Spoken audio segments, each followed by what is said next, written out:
going on?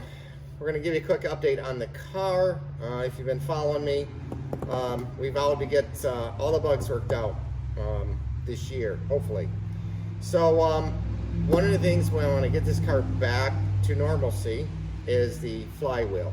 So what we did a couple years ago, in fact, it's been a couple years, and it just the problems seem to get worse with the Caliber. I don't have a reason for that. We did the whole IDS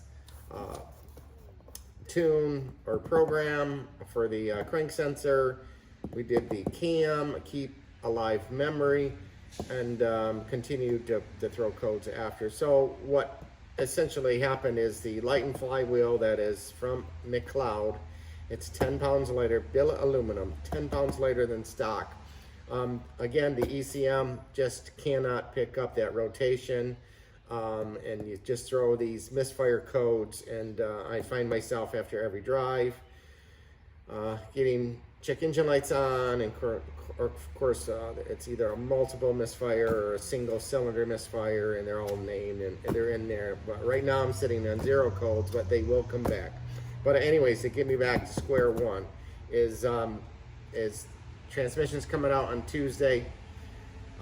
We are putting in a new flywheel. I cannot use the stock flywheel with the McLeod dual disc clutch. It's an RST. So we ended up going with one I could find closest to stock weight. Now I did call McLeod. We talked to them about that, and they did say yes, our billet aluminum flywheel will throw misfire codes. And I'm just shaking my head thinking, you know, why don't you flag it? I didn't say that. But however, they did say their billet steel, which is 18 pounds, is fine on the car. So, of course, that flywheel will work on several different other configurations that Ford has. I know it's the 4.6, and it may even be for a small block. I don't recollect. But anyways, we ended up going with a Ford SFI billet steel flywheel. We'll take a quick look at this. Now this one actually weighs 20 pounds. I did ask McLeod, will this work on this? And they said, yes, it will.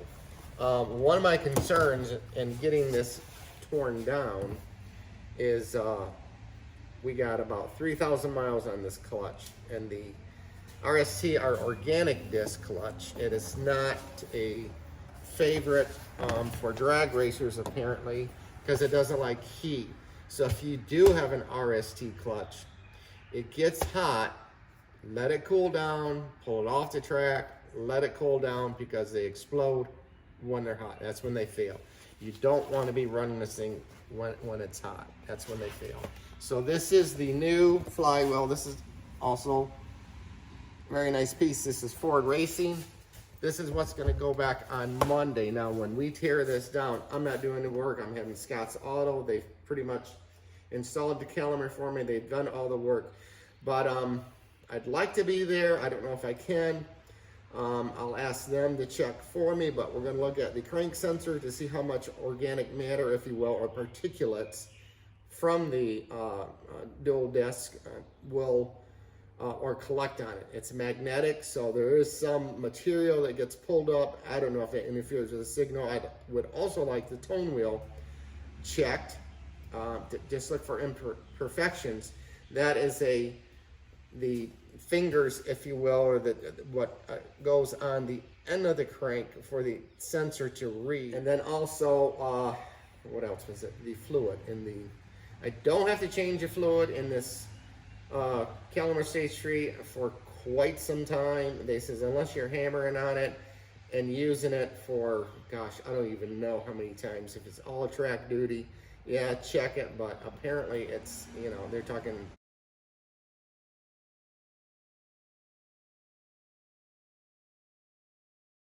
miles on this and maybe change the fluid. So we're not even close to that. We got 2,200 miles, I think, on this. So anyways, good news there. My only concern is if my discs are worn or they get hot spots, we may just have to, you know, I don't know, put it back together. I did talk to, or I messaged Ben Caliber and asked, what do you recommend for a clutch on your stage 3 on a single disc, if you will.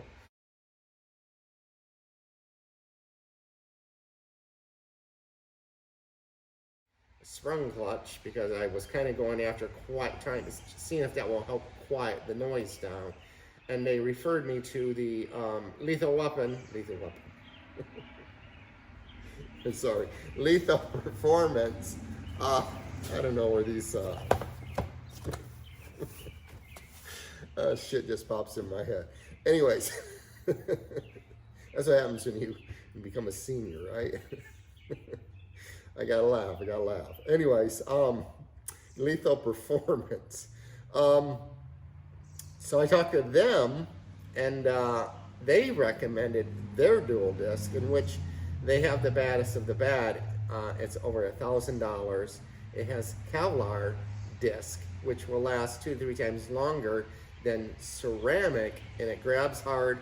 Apparently you can beat on it, and it sounds like one hell of a clutch, but I just don't want to. I don't want to go there. I don't want to sink that money in. The only other option is to have the whole clutch rebuilt. Quickest return time is like 5 days with an upcharge, of course, to get that work done. So otherwise, it's out weeks. I'm just hoping I'm not there. We'll find out on Tuesday, and we'll make that call. We'll make that call where we need to go. So that's going to be done. That's going to mean we're going to get this car because I didn't want to touch it until that went in. I want to make sure my Misfire coats were gone. We've been sitting on these now since last November. These are the Granatelli Extreme, I'm going to say Extreme Experience. Here I go again. I gotta put my glasses on. Extreme Pro Series coil packs for 65,000 volts. And they're quite a bit more over stock. I think stock is 26, 30,000, somewhere in that range. This change alone, Granatelli did it on a stock, bone stock S550 in the game. I think it was 14 or 15, I am sure about that. Rear wheel horsepower. So we are gonna do this, as I mentioned. We're gonna get these on, along with some Iridium plugs that we ran before when we were having a shit ton of problems in Misfires. I'm gonna put those back in, make sure they're torqued in properly along with these. And then we're gonna go do a dyno. We're gonna confirm the 15 rear wheel horsepower. We're also gonna confirm the calibrated transmission is supposed to reduce parasitic drag. They weren't sure how much. I do know, and in my personal experiences, I also, it's the way it pulls, I think it pulls much harder than the stock MT82 now. I don't think it's a gear ratio, because they also made taller gears in there. So we're going to see what that is. So there's going to be a little bit of noise in here in doing this, but hopefully we should go from either, if I keep it on gas, 437 to about 451, or 449, 448 on that particular dyno, because we've dynoed on this dyno before. 448 on E85 should get us 462. So anything above that would be great, but this will just confirm, that these are working. There's another thing I wanted to mention before you guys go quickly, is I went the wrong way on the weighted flywheel. I strictly went old school. I didn't do my research, to be honest with you. I should have, and maybe that could have prevented a lot of this with this lightened flywheel. But really, they're good for, and I knew this, light cars. You want to RPM quickly to get your car moving and up into its power band.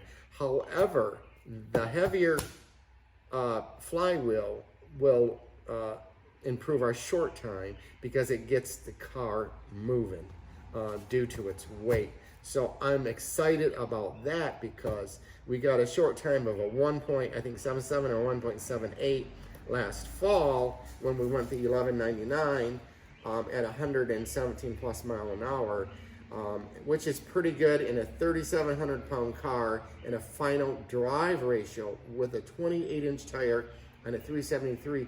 actually calculates out to a 3.58 rear gear, which is a 373 is what's in there. A stock tire is 27 inches tall. That will get me to a true 373.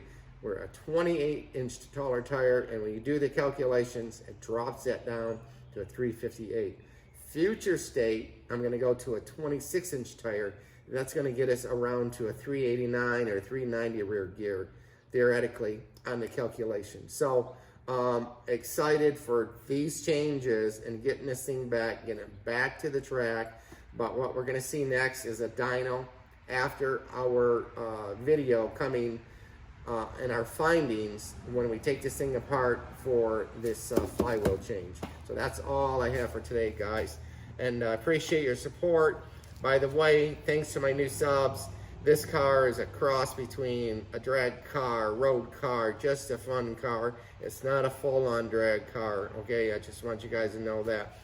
It's just a car that built to my preference as a nice car, full interior. I don't plan on changing that. I just want a fast, badass Boss 302.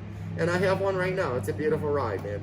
And anyways, that's what we're building. The goal is, that's why we did the headwork, so check that video. We got some more talking about that because I had a long conversation with Livernois yesterday and got some learnings right straight from their machine shop guy, and talk a little bit about that, but not in this video. So anyways, yeah, I want to make sure my facts are straight there because I took some notes. But anyways, guys, thanks for watching, and thank you for your support. Hope you like the content and what's going on here. So you guys have a great day, have a great holiday weekend, and please stay safe. All right, we'll see you.